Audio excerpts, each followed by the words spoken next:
హరిత అరవింద్ ప్రేమించుకున్నారు. ఇద్దరూ ఎంబీబీఎస్ పూర్తి చేసి సిటీలో గొప్ప పేరున్న ఒక ప్రైవేట్ హాస్పిటల్లో జూనియర్ డాక్టర్స్గా సేవలందిస్తుంటారు. ఒక రోజున అరవింద్ దిగులుగా సీనియర్ ఆంకాలజిస్ట్ గదిలో కూర్చున్నాడు. డాక్టర్ రిపోర్ట్ చూసి గంభీరంగా, డాక్టర్ అరవింద్, ఈమెకు 4th స్టేజ్ ఒవేరియన్ క్యాన్సర్. చాలా ఆలస్యంగా గుర్తించారు. చికిత్స చేస్తాం, కానీ నయమయ్యే అవకాశాలు చాలా తక్కువ. ఆ మాట వినగానే డాక్టర్ అరవింద్ కళ్ల నుంచి కన్నీళ్లు కారాయి. ఈ చంద్రిక ఎవరో అరవింద్? అరవింద్ కన్నీళ్లని తుడుచుకున్నాడు. తను డాక్టర్ హరిత వాళ్ళ అక్కయ్య. అలాగా, సరే నువ్వెళ్ళు, నేను హరితతో మాట్లాడతాను. వద్దు డాక్టర్, ఒక్కసారిగా హరితకు చెప్తే తట్టుకోలేదు. నేనే నిదానంగా తనకు చెప్తాను అని తన గదిలోకి వెళ్లిపోయాడు. డాక్టర్గా ఎన్నో రిపోర్టులు చూసిన అరవింద్ తాను ప్రేమించిన అమ్మాయి అక్క ఇలా మరణానికి దగ్గరగా ఉందని తెలుసుకోవటం అతని మనసును కుదిపేసింది. హరితకి చెప్తే తను ఎలా రియాక్ట్ అవుతుందోనని భయపడుతున్నాడు. అప్పుడే హరిత అరవింద్ దగ్గరికి వచ్చింది. ఏమైంది అరవింద్, అంత సీరియస్గా ఉన్నావు? అరవింద్ నోటి నుంచి ఒక్క మాట కూడా బయటకు రాలేదు. హరిత మళ్లీ అడిగింది, అరవింద్, నిన్నే అడుగుతున్నాను, ఏం జరిగింది? అప్పుడు అరవింద్ నెమ్మదిగా, హరిత, మీ అక్కని ఈ హాస్పిటల్లో అడ్మిట్ చేశారు అని చెప్పాడు. అతనికి కన్నీళ్లు ఆగడం లేదు. హరిత ఆశ్చర్యంగా, మా అక్క ఈ హాస్పిటల్లో అడ్మిట్ అవడం ఏంటి అరవింద్? ఇంతకీ మా అక్కకి ఏమైంది అని అడిగింది. అరవింద్ రిపోర్ట్స్ ఇచ్చాడు. హరిత వాటిని చదివింది. తన అక్కకి 4th స్టేజ్ క్యాన్సర్ అని తెలియగానే హరితకి దుఃఖం ఆగలేదు. పరిగెత్తుకుంటూ చంద్రిక ఉన్న గదిలోకి వచ్చింది. బాధగా కన్నీళ్లు పెట్టుకుంటున్న చంద్రిక హరితని చూసింది. హరిత చంద్రిక చేతులు పట్టుకొని ఏడుస్తుంది. అక్క, ఇంత పెద్ద విషయం నాకెందుకు చెప్పలేదు? చెప్తే నువ్వు చదువు, ఉద్యోగం అన్నీ వదిలేసి వచ్చేదానివి. అక్క, నీకన్నా నాకు ఎవ్వరూ ఎక్కువ కాదు. నువ్వు డాక్టర్ అయ్యావు, నాకు చాలా సంతోషంగా ఉంది. చంద్రిక భర్త మనోహర్ ఆ గది బయట నిలబడి వాళ్ళని చూస్తున్నాడు. కన్నీళ్లని దాచుకుంటున్నాడు. రోజులు గడుస్తున్నాయి. చంద్రికకి ట్రీట్మెంట్ మొదలైంది. కాని చంద్రిక ఆరోగ్యం రోజురోజుకి క్షీణిస్తోంది. మీ కుటుంబ సభ్యులందర్నీ పిలవండి, సమయం చాలా తక్కువ. ఆ మాట మనోహర్ గుండెలో పిడుగులా పడింది. అతను బయటికొచ్చి నిశ్శబ్దంగా హాస్పిటల్ కారిడార్లో నిలబడి ఏడుస్తున్నాడు. దూరం నుంచి హరిత చూసి తట్టుకోలేక మనోహర్ దగ్గరికి వచ్చింది. బావా, హరిత, మీ అక్క లేకుండా నేను ఎలా బ్రతకాలి? హరిత ఏ సమాధానం చెప్పలేక ఏడుస్తుంది. మరుసటి రోజు బయట వర్షం పడుతుంది. హాస్పిటల్లో చంద్రిక గదిలో నిశ్శబ్దం. మరణంతో పోరాడుతున్న చంద్రిక ఎదురుగా కన్నీళ్లతో హరిత నిలబడి ఉంది. చెల్లి, ఇంకా నాకెన్ని రోజులున్నాయి? అక్కా, నీకేమీ కాదు, నువ్వు బాగవుతావు. నువ్వు డాక్టర్వి చెల్లి. నా పరిస్థితి నాకంటే నీకే బాగా తెలుసు. నాకు చావంటే భయం లేదు, కాని ఒక్క విషయం మాత్రం నన్ను చంపేస్తోంది.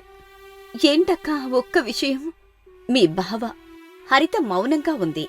అతను భర్తగా ఎంత మంచివాడో, మనిషిగా అంతకంటే మంచివాడు. నువ్వు డాక్టర్ అవ్వాలని తన జీతం మొత్తం నీ చదువుకే ఖర్చు చేశాడు. నువ్వు మాత్రం తన మాట వినకుండా అరవింద్ని ప్రేమించి అతని కోసం మాతో గొడవ పెట్టుకుని హాస్టల్లో ఉంటున్నావు. హరిత తల దించుకుంది. నేను లేకపోతే మీ బావ ఒంటరివాడైపోతాడు. అక్కా, నేనున్నాను కదా, బావను నేను చూసుకుంటాను. చూసుకోవడం కాదు చెల్లి, నేను చనిపోయిన తర్వాత మీ బావని పెళ్లి చేసుకోవాలి, సంతోషంగా కాపురం చెయ్యాలి. ఆ మాట వినగానే హరితకు ఒక్కసారిగా భూకంపం వచ్చినట్టు అయ్యింది.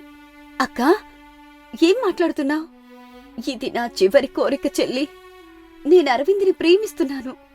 అతని కోసమే కదా మీతో గొడవ పడి హాస్టల్లో ఉంటున్నాను. ఇప్పుడు మళ్లీ బావని పెళ్లి చేసుకోమని కోరడం ఇదేం పద్ధతిగా లేదు. అదంతా నాకు తెలుసు చెల్లి. నేను స్వార్థంతో అడగడం లేదు. నువ్వు తప్ప నా భర్తని మనస్ఫూర్తిగా చూసుకునేవాళ్లు ఎవరూ లేరు, రారు. హరితకి కన్నీళ్ళొచ్చాయి. ఇప్పుడు నా కోసం ఈ ఒక్క మాట ఇవ్వు చెల్లి. హరితకి ఏం చేయాలో అర్థం కాలేదు. అప్పుడే తలుపు బయట అరవింద్ నిలబడి అంతా విన్నాడు. అతని కళ్ళల్లో కూడా కన్నీళ్లు. నిశ్శబ్దంగా అక్కడ్నించి వెళ్ళిపోతాడు. కొద్దిసేపటి తర్వాత, ఇప్పుడే వస్తానక్కా అని హరిత అరవింద్ను వెతుక్కుంటూ హాస్పిటల్ టెర్రస్ పైకి వెళ్తుంది. అరవింద్ వర్షంలో నిలబడి ఉన్నాడు. అరవింద్ వెనక్కి తిరిగి హరితని చూశాడు. అక్క ఏమడిగిందో విన్నావు కదా, నేనేం చేయాలి? అరవింద్ కొన్ని క్షణాలు మౌనంగా ఉన్నాడు. మాట ఇవ్వమ్మా చెల్లి అంటూ అక్క అడిగిన దానికి ఏం చెప్పాలి? హరిత, నేను ఇవాళ ఒక రోగి చివరి కోరిక విన్నాను. కానీ నేను నిన్ను ప్రేమిస్తున్నాను. నువ్వు లేకుండా నేను బ్రతకలేను. హరితకి ఏడుపొచ్చింది. హరిత, మీ అక్క బావ నిన్ను పెంచి ఇంతదాని చేశారు. నువ్వు ఏ నిర్ణయం తీసుకున్నా నాకు ఓకే. హరిత ఏడుస్తూ అరవింద్ని కౌగిలించుకుంటుంది. అదే సమయంలో చంద్రిక బెడ్ మీద నుంచి కింద పడింది. మనోహర్ డాక్టర్ని తీసుకొచ్చాడు. చంద్రికని బెడ్ మీద పడుకోబెట్టి ట్రీట్మెంట్ చేస్తున్నారు. మనోహర్ హరితకి ఫోన్ చేశాడు. ఇద్దరూ పరిగెత్తుకుంటూ గదిలోకి వెళ్లారు. చంద్రిక చివరి శ్వాసలతో హరిత వైపు చేయి చాపింది. హరిత, మాట ఇవ్వమ్మా చెల్లి. హరిత ఏడుస్తూ అక్క చేతిని పట్టుకుంటుంది. మాటిస్తున్నానక్క. చంద్రిక సంతోషంగా కళ్ళు మూసింది. చంద్రిక మరణించి 6 నెలలు గడిచాయి. ఇల్లు అదే, గదులు అవే. కాని ఆ ఇంట్లో నవ్వు మాత్రం కనిపించడం లేదు. మనోహర్ చంద్రిక ఫోటో ముందు దీపం పెట్టి తన పనికి వెళ్తున్నాడు.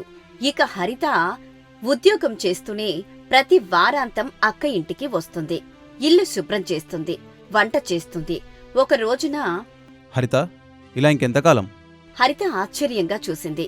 ఎందుకంత ఆశ్చర్యపోతున్నావు హరిత? నేనేం చేయను అరవింద్. అక్కకిచ్చిన మాట గురించి బావకి నెల రోజుల క్రిందటే చెప్పాను. బావ సమాధానం చెప్పకుండా ఉంటున్నాడు. ఫోన్ చేసినా అయిష్టంగా మాట్లాడతాడు. ఒక్కొక్కసారి ఫోన్ ఎత్తడు. ఇంతకు మించి ఏం చేయను చెప్పు?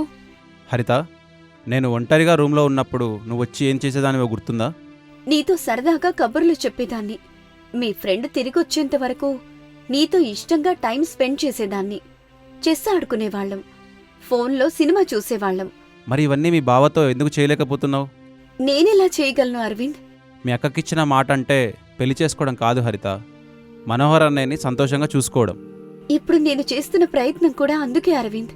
నువ్వు ఇలా వారానికి ఒకసారి వెళ్ళి పరాయిదానిలా పనిచేసి రావాల్సిన అవసరం లేదు హరిత.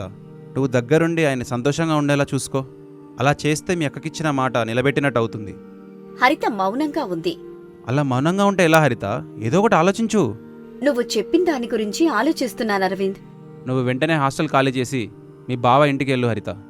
ఆయనని సంతోషంగా ఉండేలా చూసుకో. ఆయన ఒంటరివాడన్న ఆలోచనని ఆయన నుంచి దూరం చెయ్యి. అరవింద్ చెప్పింది నిజమనిపించింది. నువ్వు చెప్పినట్టు చేస్తానరవింద్. అరవింద్ సంతోషంగా వెళ్లిపోయాడు. 2 రోజుల తర్వాత హరిత హాస్టల్ నుంచి మనోహర్ ఇంటికి వచ్చేసింది.